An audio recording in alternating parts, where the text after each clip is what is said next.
Prokuroria Themelore Publike Manastir ka ngritur akt akuzë kundër 7 personave të cilët dyshohet se kanë kryer veprën penale si bashkëpunëtor, keqpërdorimi i pozitës dhe autoritetit zyrtar, me çka kanë dëmtuar buxhetin e shoqërisë aksionare MV 2.9 milion euro. Prokuroria ka ngritur akuza edhe kundër 3 zyrtarëve nga Byroja e Prokurimit Publik, të cilët si bashkëpunëtor në veprën penale punë të pandërgjegjshme në detyrë me mosushtrimin e mbikëqyrjes së duhur, vepruan qartësisht me neglizhencë në ushtrimin e kompetencave dhe detyrave të tyre gjatë kryerjes së kontrollit administrativ të procedurës së prokurimit publik.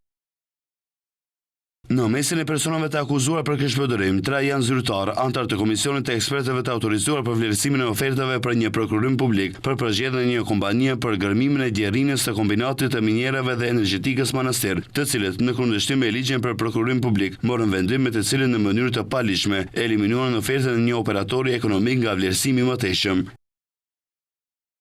Edhe pse kompania paraqiti prova si plotson të kërkesat e aftësisë teknike dhe profesionale nga dokumentacioni i tenderit, ata sërish vlerësuan provat e tilla si të papranueshme dhe refuzuan ofertën. Sipas prokurorisë, 3 anëtar të Komisionit për Prokurime Publike për zbatimin e procedurës së hapur për prokurim publik e pranuan këtë mendim të ekspertëve edhe pse ishte në kundërshtim me dispozitat ligjore dhe në ankantin elektronik i ftuan vetëm 2 operatorë të tjerë ekonomik, të cilët kishin ofruar çmime fillestare më të larta nga kompania e eliminuar.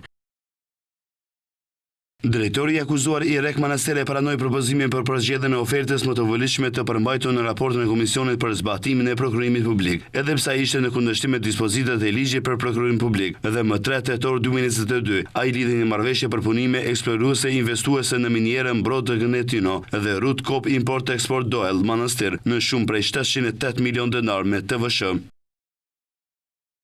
Pastaj, në shtator të vitit 2023, drejtori lidhi një aneks të kontratës me të cilën e rriti vlerën e prokurimit publik me 20% shtesë ose 120 milion denar, duke vepruar kështu në kundërshtim me ligjin për prokurimin publik, sepse më parë nuk kreu një analizë shtesë të efektivitetit të kostos dhe nuk siguroi fondet e nevojshme, të cilat sipas dispozitave ligjore duhet të ishin siguruar plotësisht para lidhjes së kontratës. Prokuroria i ka dorëzuar gjykatës Themelore Manastir propozim për konfiskimin e përfitimit pasuror të në mënyrë të kundërligjshme